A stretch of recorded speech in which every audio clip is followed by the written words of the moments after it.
Well, for plenty of Aussies right across the country, setting up the out of office marks the end of the working year. Yeah, we don't know. At the start of a well-earned break. But if you're one of the unlucky few, no, we're the lucky few. Oh, are we? Sorry.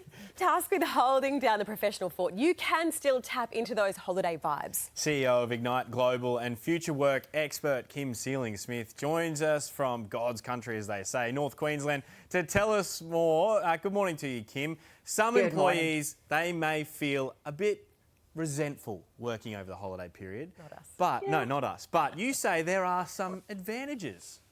There are, absolutely there are, because this is a great time of year to get those things done. You've got focused work. You're not interrupted with meetings. So you can get things done that maybe you've been putting off. You can take the time to do some really deep thinking and strategic work. You can be creative, and you can make January, the re-entry into January, a whole lot easier. You don't have your boss hanging around Exactly. either. There's no one watching what you're doing. Kim, having a good work-life balance, especially with the warm weather, is essential. So how can we achieve that during this holiday period?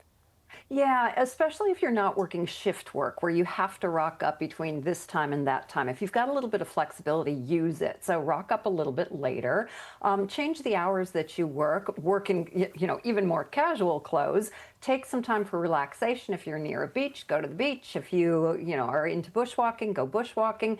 Really integrate that work-life balance. And this is a great time to establish some of these habits that you know are the right thing to do, but you're just so busy during the rest of the year that you don't take the time to do it.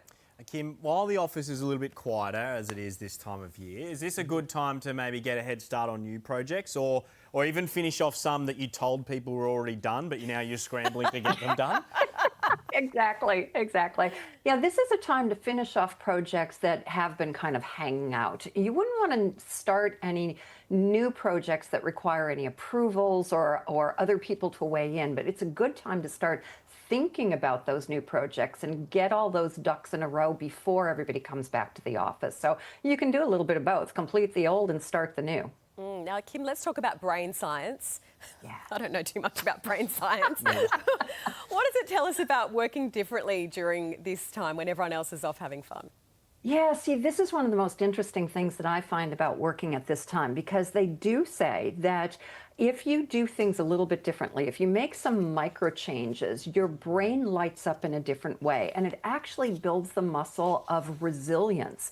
Now, resilience is really interesting because it's one of the top critical skills that we're all going to need as AI takes over more and more of our tasks, not our jobs, but our tasks. So this is a great time of year to start to think differently about what you do. And it could be as simple as taking a new route to work or going to a new cafe, just those little micro changes that you can make that will help you build that resilience and that, innovation and strategy, everything that your boss says that they want from you anyway.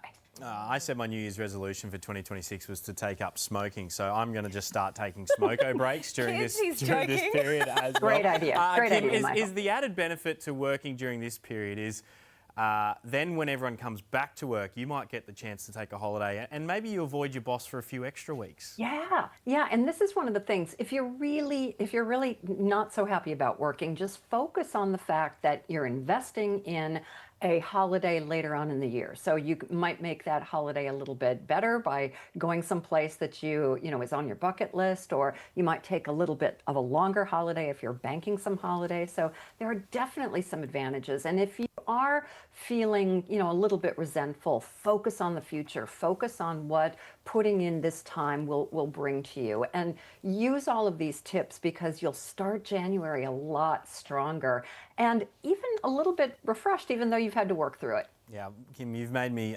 certainly change my perspective on working during this period. And just to clarify, I'm not taking up smoking as my New Year's resolution, and I am not resentful for having to work during the holiday period. No, we love it. Yeah. We're having a great time. Thank you, Kim. Thank you, Kim.